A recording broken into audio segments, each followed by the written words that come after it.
লন্ডনে তারেক রহমান মির্জা ফখরুলের বৈঠকে যে আলোচনা।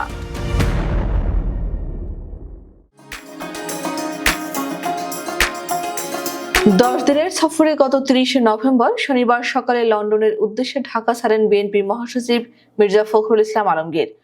বর্তমানে তিনি সেখানে অবস্থান করছেন এবং এরই মধ্যে দলের ভারপ্রাপ্ত চেয়ারম্যান তারেক রহমানের সঙ্গে সাক্ষাৎ করে সেরেছেন প্রাথমিক আলাপ।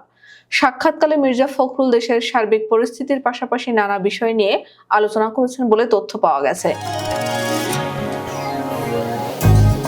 বিএনপি সূত্রে জানা গেছে, অন্তর্বর্তী সরকারের কাছ থেকে নির্বাচনী রোডম্যাপ আদায়ের কৌশল নির্ধারণ করা, বিএনপির রাষ্ট্র কাঠামো মেরামতের 31 দফা রূপরেখার অধিকতর প্রচারণা ও কার্যকর করা, দলকে সাংগঠনিকভাবে আরো গতিশীল করার লক্ষ্য নির্ধারণ করা, বিএনপি চেয়ারপারসন বেগম খালেদা জিয়ার বিদেশে চিকিৎসা ও তারেক রহমানের বাংলাদেশে প্রত্যাবর্তনের বিষয়ে দুই শীর্ষ নেতার বৈঠকে আলোচনা হয়ে থাকতে পারে।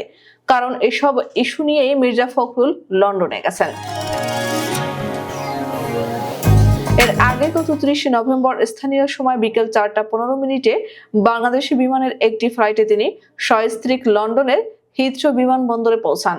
এ সময় তাকে যুক্তরাজ্য বিএনপি ও এর অঙ্গ সংগঠনের নেতাকর্মীরা স্বাগত জানান।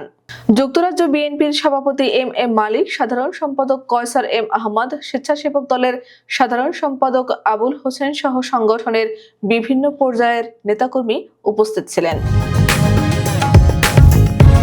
এদিকে প্রয়োজনীয় সংস্কার শেষে দ্রুত সময়ের মধ্যেই অন্তর্বর্তী সরকারের কাছে জনগণের ভোটে নির্বাচিত সরকার চান বিএনপির নীতি নির্ধারকরা। তাদের ভাষ্য, দেশের জনগণের কাছে মালিকানা ফিরিয়ে দেওয়ার দায়িত্ব যেমন অন্তর্বর্তী সরকারের, ঠিক তেমনি মানুষকে সেবা প্রদানের দায়িত্ব নির্বাচিত সরকারের। তারা আরো বলেন, নিরপেক্ষ নির্বাচনে জনগণের ভোটে যেই সরকার গঠন করুক না কেন, মানুষের ভোটাধিকার প্রয়োগ নিশ্চিত করাটাই বিএনপির টার্গেট। এ বিষয়ে বিএনপির স্থায়ী কমিটির সদস্য নজরুল ইসলাম খান বলেন, দেশ পরিচালনায় আমরা অন্তর্বর্তী সরকারকে সার্বিকভাবে সহযোগিতা করছি। প্রয়োজনীয় কিছু সংস্কার শেষে নির্বাচনের তাগিদ দিচ্ছি। তারও এ বিষয়ে সম্মত। বলেছে, সংস্কার শেষে নির্বাচন দেওয়া হবে।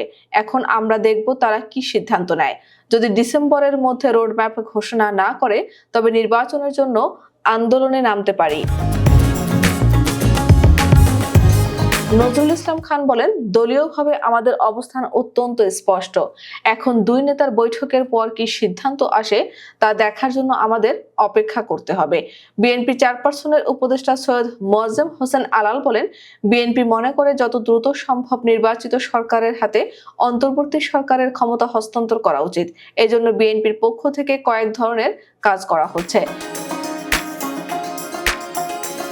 এর আগে গত 30 নভেম্বর স্থানীয় সময় বিকেল 4:15 বাংলাদেশি বিমানের একটি ফ্লাইটে তিনি সস্ত্রীক লন্ডনের হিথ্রো বিমানবন্দরে পৌঁছান। এ সময় তাকে যুক্তরাজ্য বিএনপি ও এর অঙ্গ সংগঠনের নেতাকর্মীরা স্বাগত জানান।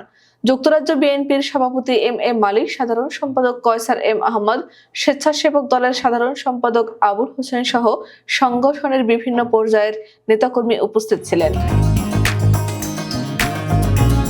প্রসঙ্গত, ছাত্র জনতার গণ অভ্যুত্থানের মুখে গত 5 আগস্ট শেখ হাসিনার নেতৃত্বাধীন আওয়ামী লীগ সরকারের পতন ঘটে। পরে 8 আগস্ট নোবেলজয়ী অর্থনীতিবিদ অধ্যাপক ডক্টর মোহাম্মদ ইউনূসের নেতৃত্বে অন্তর্বর্তী সরকার গঠিত হয়। এরপর সরকারের পক্ষ থেকে সংস্কারের বিভিন্ন উদ্যোগ নেওয়া হলেও নির্বাচন নিয়ে তেমন কোনো উদ্যোগ দেখা যাচ্ছে না বলে মনে করছেন বিএনপির নেতারা।